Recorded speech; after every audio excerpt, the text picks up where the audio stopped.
9:13 de la mañana hemos regresado a la mesa de diálogo y seguimos aquí con sesión de gabinete en los estudios de I99. Tenemos al señor ministro de Agricultura zamorano, Danilo Palacios. Bienvenido. Qué gusto de tenerte nuevamente por aquí, Danilo. ¿Cómo estás? Muchas gracias, Ramiro, a todos los del estudio y saludos a todos los oyentes. Para ponernos en autos, hay cosas que complican siempre, y es la contaminación de las exportaciones, y en su pericia y en su cartera de Estado, uno de los rubros más grandes que se maneja es la exportación de banano. Sin entrar en mucho detalle que podría complicar, y yo esa parte la entiendo, vamos, ¿dónde es el mayor riesgo en que están sumidos el sector exportador? Pues está claro que al exportar grandes cantidades y toneladas métricas de banano son susceptibles de mayor contaminación. Así es. Buena pregunta, Ramiro. Mire, este tema que viene complicando al sector productivo, no solamente en banano, en la mayoría de o en todos los productos de exportación. Correcto.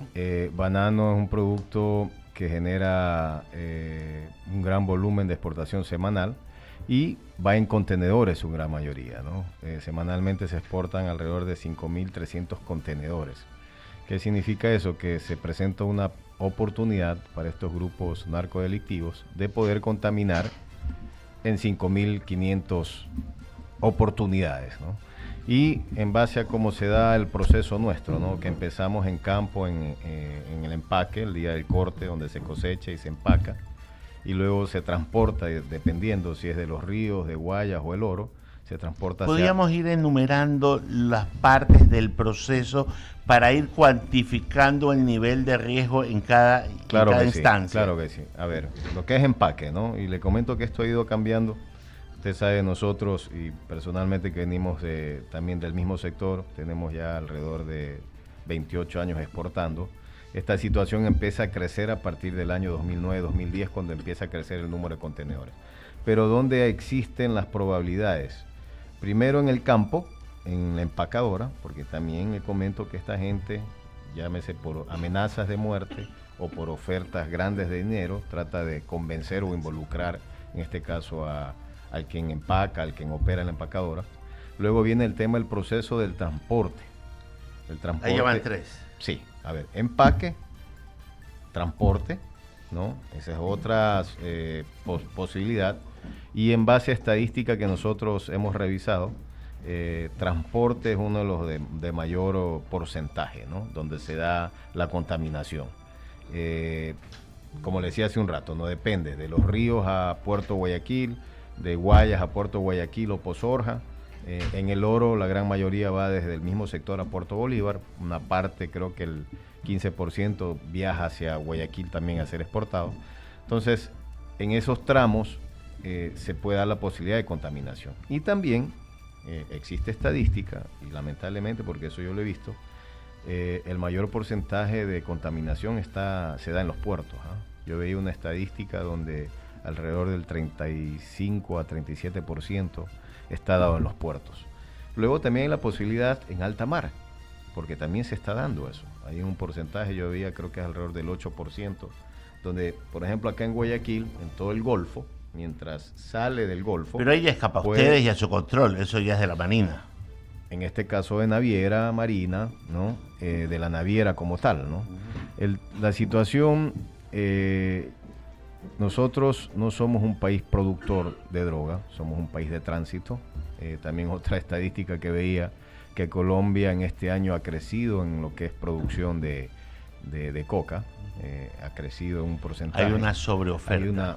Hay mayor producción. Entonces, mientras exista esto, vamos a tener mayor riesgo de contaminaciones, ¿no? Nosotros en el campo, las empresas que venimos con esta situación adoleciendo ya desde hace algún tiempo, lo que hemos hecho es prepararnos en el tema de trazabilidad, ¿no? Tenemos desde que llega el contenedor, hacemos ahí un chequeo de trazabilidad, viendo de que el contenedor llegue limpio, que no llegue con ningún rastro de haber sido contaminado, porque también en la estructura, antes de empezar el empaque, también contaminan. O sea, no la caja, sino la estructura como tal. Ya sea está, ya sea debajo, donde está el equipo de refrigeración. Bueno, entonces, ¿qué hace el productor cuando recibe el contenedor de exportación en campo? Hace la trazabilidad, donde conjuntamente con el inspector de la empresa verificadora, revisan y chequean con fotos, ¿no? Se hace todo. Queda documentado. Queda documentado, ¿no? Cuando llega, cuando se termina de cargar, cuando sale del empacador, incluso se le toma foto al chofer, poniendo el candado, se hace videos, se genera toda esa trazabilidad para que el productor, de alguna manera, deslinde, en caso de que exista alguna contaminación, la responsabilidad, ¿no? Luego de eso, pues, sale de la empacadora, viaja el contenedor, y también es ahí donde también se ha dado... Ya vamos por 5 pasos, ¿no? Así es. O sea, el nivel de sensibilidad de contaminación es elevadísimo. Es elevado, y como le digo, estas mafias hallan la forma de cómo hacerlo, ¿no? O sea, Danilo, estamos conversando con el ministro de Agricultura. Déjeme darle la bienvenida al abogado Eduardo Mendoza. Discúlpeme la demora. Bueno, Se la disculpamos, gusto pero verlo nuevamente. por esta vez, ¿ah? Sí, señor. Que sea la última. Está bien. Tiene razón. Danilo, y para darle paso a Javier, solo a mí me queda otra cosa en la cabeza. ¿Cómo estamos a nivel de commodities alternativos? El banano orgánico termina siendo una opción que el mundo reclama y Europa paga bien. ¿Ya? ¿Cómo estamos maleando esto para poder acceder a esos mercados que tienen buen precio, pero que demandan unas medidas totalmente rígidas para poder ofertar ese banano? Bueno, Ramiro, le comento que Ecuador es el primer exportador de banano orgánico para Europa, ¿no? El 30% del banano orgánico que llega a Europa llega de Ecuador. Esa estadística yo la estuve... ¿30%? Sí. Esa Elevadísimo. esa estadística la estuve revisando. Ecuador es el mayor productor o el mayor exportador de banano orgánico para Europa. Se ha cumplido y se viene trabajando de muy buena manera desde las asociaciones de productores orgánicos y cumpliendo con todas las medidas que exigen los certificados como tal, ¿no? Ahora, hay que entender el nicho de mercado del banano orgánico, ¿no? Está para la persona que es consciente en el tema del consumo de productos sanos y de la sostenibilidad. Sí, pero también las personas que tienen el nivel económico para poder pagar por un producto de esto, ¿no? Y eso un poco lo limita. ¿Cuánto es la diferencia? Solo para tenerlo claro y antes darle paso a Luisa. La diferencia entre convencional en cuanto a precio... Una caja de si banano... podemos hablar de kilos, puede estar en $1 el kilo, ¿no? Adicional, ¿no? Si $1 más el precio del orgánico por kilo, ¿no? que un banano convencional, ¿no? Esa es la diferencia en precio. No es dramático, pero es importante. Sí, igual prima al final el tema del bolsillo del consumidor, claro, ¿no? Entonces eso un poco limita a ese mercado y siempre se guarda la diferencia en que el convencional tiene el mayor volumen de consumo en el mercado, ¿no? Luisa Delgadillo. Gracias, Ramiro. Ministro, qué gusto verlo nuevamente. ¿Cómo está el tema de la plaga y la presencia del moco en los cultivos del banano y del plátano en el Ecuador? ¿Y en qué medida están perjudicando la productividad de nuestros cultivos? Sí, a ver, en base a la última información dada el viernes pasado, en lo que es recibida desde Agrocalidad, que es el ente encargado, en lo que es plátano, que existen alrededor de 40.000 hectáreas, hay 1.500 hectáreas afectadas con lo que es moco. En lo que es banano, donde calculamos alrededor de 190.000 hectáreas de banano, tenemos en el sector de los ríos, donde está la parte más afectada, entre 500 a 600 hectáreas afectadas con moco. Es ahí donde tenemos el mayor problema. Recién en Guayas detectamos en el sector de Tenguel una finca de 50 hectáreas con 5 plantas afectadas, donde se empezó ya con el tema de cuarentena, el protocolo para poder contener y controlar la propagación. La propagación como tal. En el oro, hace 4 o 5 años atrás hubo un foco en el sector de Arenillas, que igual eso está controlado, está contenido eso de ahí, y no ha existido después de esa finca ninguna otra contaminación por el momento, ¿no? Para clarificar y que la gente lo tenga súper claro, ¿en qué se diferencian la plaga del moco con la del Fusarium raza 4? Ya, Fusarium es un hongo, moco es una bacteria. Fusarium es un hongo que lamentablemente el momento que nos combata, no hay cura. Solamente podríamos nosotros controlarlo si es que logramos descubrir una nueva variedad de banano que sea resistente a este hongo. Moco es controlable. Moco es una bacteria de que existe en el protocolo y la forma de cómo poderlo neutralizar y controlar. El moco, por ejemplo, ya tenemos experiencias en el sector de los ríos, de áreas que han sido afectadas, y en base a un protocolo que existe, usted después de 4 a 6 meses puede volver a sembrar y reactivar el área, ¿no? Tengo una última inquietud para enseguida dar el uso de la palabra a Javier Segarra. Y esta tiene que ver con otra plaga que está afectando no solo a la agricultura, sino al Ecuador entero, pero en el agroecuatoriano, particularmente en la provincia de Los Ríos y la provincia del Oro. ¿Cómo están enfrentando ustedes los problemas de inseguridad, las extorsiones, las vacunas, los asesinatos, las muertes violentas, que están golpeando duramente a la provincia del Oro y a la provincia de Los Ríos? Mira, hay que entender el motivo por qué se ha crecido este tema de vacunas o secuestros, ¿no?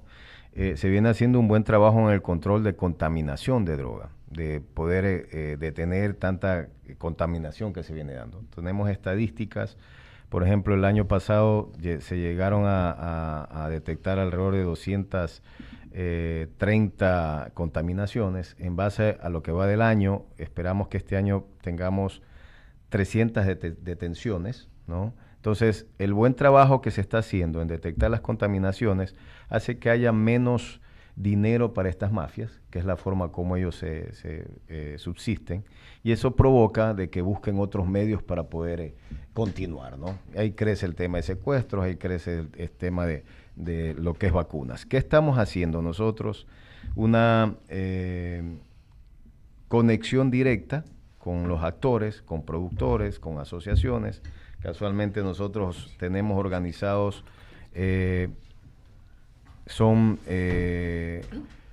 campañas de comunidades que se están armando, organizando para poder tener el contacto directamente con ya sea policía y Fuerzas Armadas, ¿no?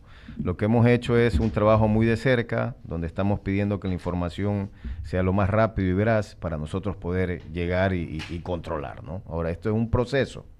Otra cosa que hay que entender, el programa Fénix, el famoso programa Fénix, justamente data de no dar la información así de manera fácil, ¿no? Y a veces este tema, cuando yo escucho preguntar ¿qué pasó con el programa Fénix? Existe.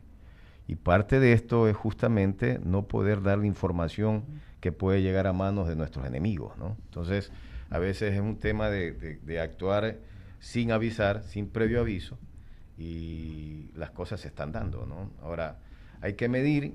En algún momento, entiendo, se va a presentar las estadísticas para poder comparar lo que se viene haciendo y los efectos, los resultados positivos que existen, ¿no?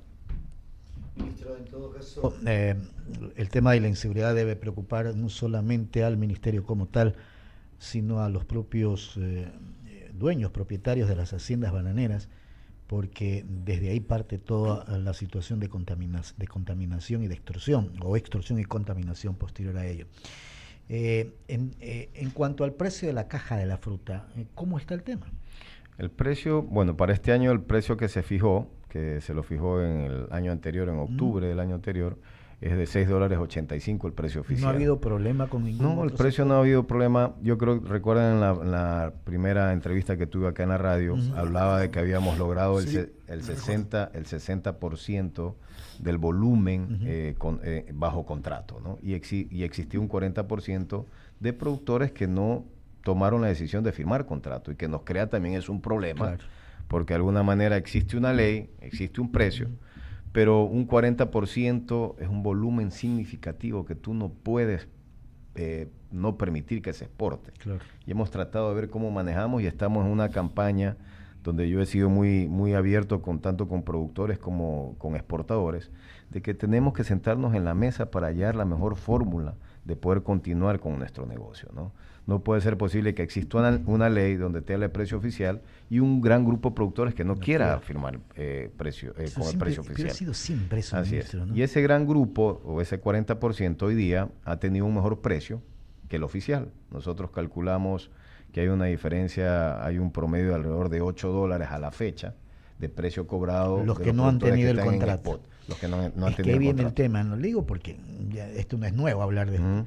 Cuando les va bien, ahí sí no se quejan, pero cuando les va mal, entonces aquellos que no firman el contrato o no tienen el precio por contrato, ahí se arman el relajo. Y así no debe ser el país. Así es. Y eso lo hemos vivido este año, donde con gran suerte el Ujú. mercado ha estado con mayor demanda, o creo yo no es tanto la demanda, ha habido una caída en la oferta por tema clima que está afectando a nivel mundial, donde los rendimientos han sido inferiores. Nos está pasando a nosotros acá en Ecuador. En todos los cultivos los rendimientos son inferiores si los comparamos al historial en los últimos 10 años, ¿no? Debido a la presencia del clima. Hay bajos rendimientos en maíz, en arroz, en banano, todos los cultivos por estos cambios extremos que tenemos de temperatura, ¿no? Y en otros países son más significativos, ¿no? Claro. Y eso ha provocado, en el caso de banano, que los precios se mantengan bien, porque ha habido menos oferta de otros países, no solamente del nuestro, ¿no? Entonces, es un poco, y lo ideal sería de que nos sentemos y que transparentemos esto de aquí para poder hallar la mejor fórmula de ir creciendo. Porque uno de los problemas que tiene nuestro país, que también hay que enfrentarlo, es la baja productividad. Si nosotros nos comparamos con otros países, Ecuador es el país con menos productividad en todos los productos. Por hectárea, por ejemplo. Por hectárea. Increíble. O sea, si nosotros analizamos el promedio de productividad en banano, en Pero maíz, en cambio en tenemos cacao, la calidad adecuada. eso es lo que la nos diferencia. permite, y aparte la vida verde de nuestra fruta. Sí, es eso es lo verdad. que nos permite poder llegar a mercados de ultramar, ¿no? Eduardo. Ministro, buenos días. Buenos Gusto días. verlo nuevamente. Gracias. La última vez tuvimos una muy buena conversación. Yo voy a salirme un poquito del tema porque se ha hablado de productos en sí, pero le voy a hablar de algo que es general, pero importante. Entre agosto y octubre, esperemos que no sea agosto, entre septiembre y octubre se teme un estiaje. ¿Qué estamos haciendo, ministro, para que nuestros cultivos se alejen de la sequía y podamos seguir, porque son commodities en definitiva, se trata de trabajo y todo lo que nos da el país? Sí, bueno, esperemos que esa situación no se dé, pero existe siempre la probabilidad todos los años, ¿no? Y con este tema del clima cada vez es mayor de que se dé, ¿no? A ver, yo creo que este es un tema a largo plazo, abogado, ¿no? O sea, un tema de trabajar en mejorar infraestructura, ¿no? Un tema que no es de la noche a la mañana. Primero, por ejemplo, desde el ministerio que estamos nosotros promoviendo, todavía existen muchos productores que no tienen un sistema de riego, que se le permite... No creer, ¿no? Que eso le permite hacer un uso eficiente del agua como tal, ¿no? Entonces, estamos nosotros justamente en el programa que tenemos en nuestra administración, es de incrementar el número de sistemas de riego para llegar a un mayor hectareaje, ¿no? Qué bueno. Eso por un lado. Eso el otro, generar más producción también, que es lo que se decía. así es. El otro tema es el tema de trabajo de infraestructura, ¿no? Que eso tiene que venir de la mano también con los gobiernos locales, en tema de prefecturas, de gobiernos locales, conjuntamente con el gobierno como tal. Pero, por ejemplo, le pongo el ejemplo de Manabí. Manabí tiene varios afluentes de agua, pero no existe un sistema de donde poder captar toda esa agua que se da en la época de invierno, que deberíamos nosotros tener grandes reservorios creados, o también dar la forma de evitar esas inundaciones que existen, porque todo el agua recae en un solo flujo, y eso provoca este tema en Manabí de todas esas inundaciones y desbordamientos, ¿no? O sea, hay que hacer un trabajo de infraestructura. Segundo, un trabajo donde al productor tiene que entrar a utilizar los sistemas de riego para poder hacer un uso adecuado del agua. El otro es el tema de construcción de pozos, que también hay que hacerlo para poder suplir de alguna manera si es que venimos en esta época de estiaje, que esperemos que no se presente de manera significativa, y de manera coordinada, ¿no? Tanto gobierno, autoridades o gobiernos locales, productores, sentarnos allá las formas correctas de cómo combatir este tema del estiaje. Nosotros también estamos en un programa conjuntamente con el Ministerio de Ambiente, donde entramos en una campaña de siembra de árboles en las áreas donde están los afluentes de agua, ¿no? Para poder provocar el tema de lluvias y poder provocar el sistema adecuado para captar más agua, ¿no?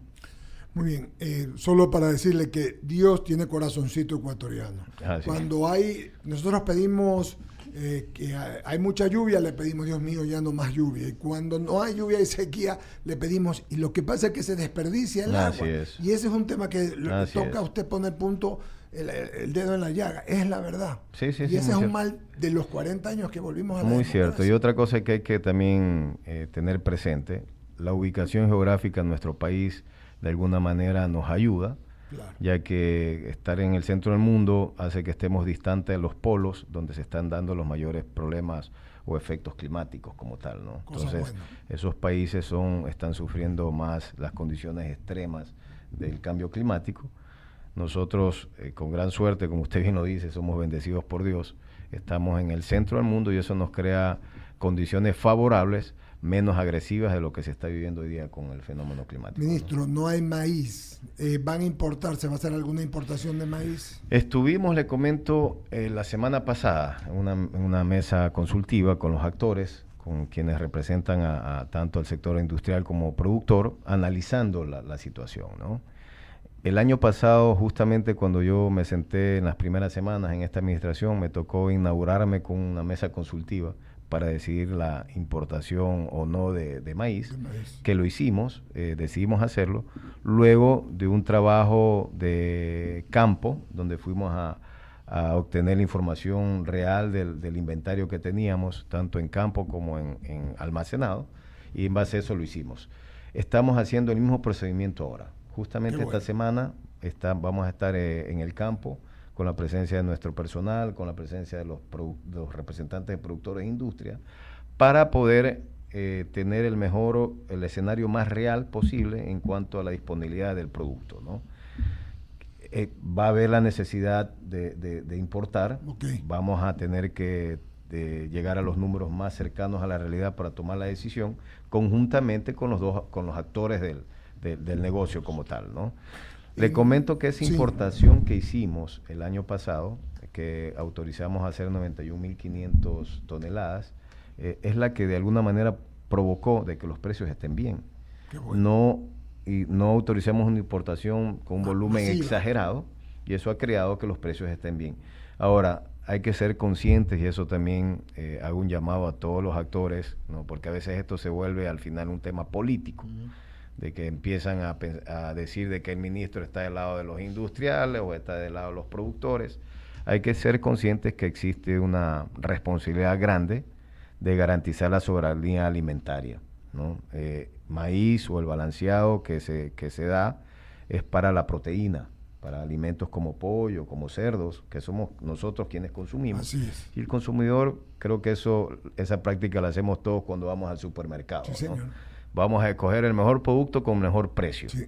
Entonces, ese tema hay que medirlo. El mercado lo tenemos aquí mismo y si tomamos la decisión de hacer importación, va a ser con datos reales, ¿no? Para tratar de lograr un equilibrio, un balance que no afecte a los actores como tal, ¿no? Ministro, el tema con China, ¿cómo nos estamos preparando? ¿Cómo estamos haciendo para que las exportaciones, ya que tenemos el convenio, el TLC con China? Cuénteme un poquito. Le comento, nosotros hemos estado muy de cerca de eso.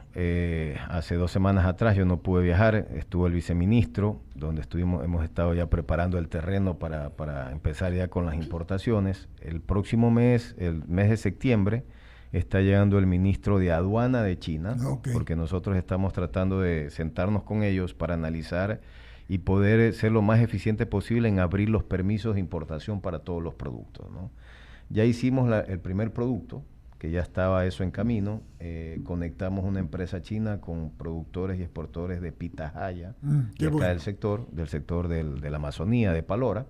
En los próximos meses vamos a empezar con la primera exportación de pitahaya al mercado chino. Que sé que gusta mucho. Así es. Y así también estamos trabajando en productos, por ejemplo, que son muy importantes para la producción agrícola del país, como lo que es el sector lechero. Estamos trabajando para poder exportar derivados lácteos, ¿no?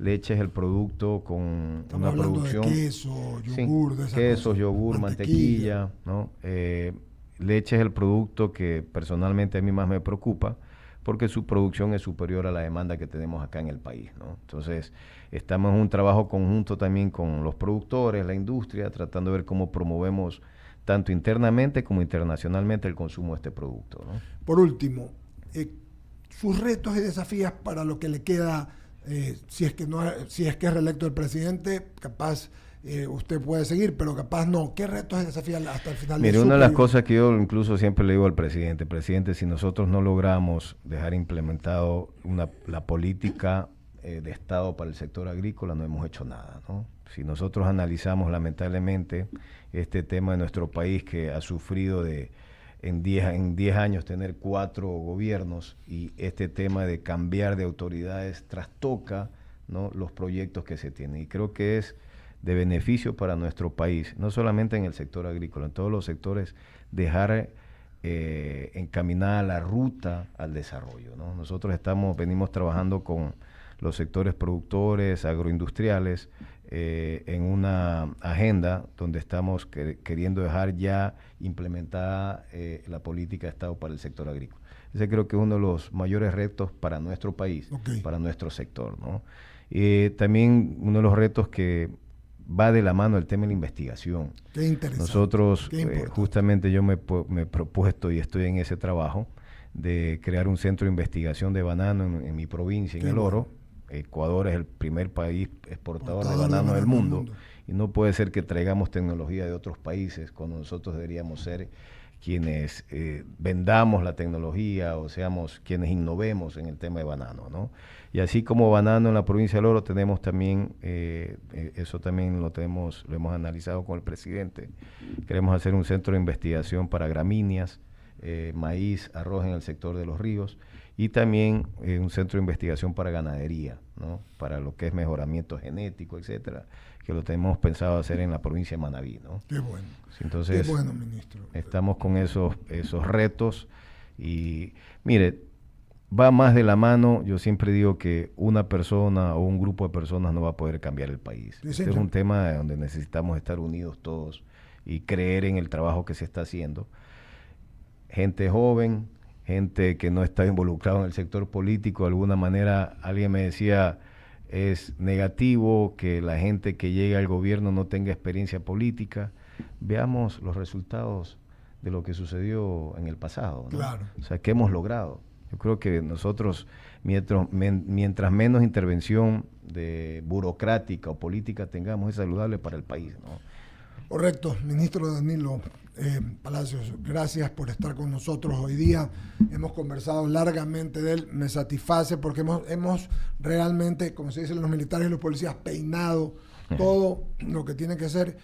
Y quien no entienda que este país vive aparte del petróleo, de sus commodities, que entre ellos está el banano, y luego tenemos el camarón y el café, flores, pero son commodities, es lo que equivale a que las exportaciones nos den bienestar, generen trabajo, paguen impuestos y se arreglen las cosas. Yo le quiero agradecer en nombre de todos mis compañeros. No, a ustedes, de muchas 99 gracias. FM y 99 Media. Y espero conversar con usted, como siempre, a la brevedad. No, seguro. Muchísimas gracias. Siempre a las órdenes, ¿no? Muchas gracias por el espacio. Perfecto. Pagamos corte. Regresamos enseguida. Tenemos otro invitado.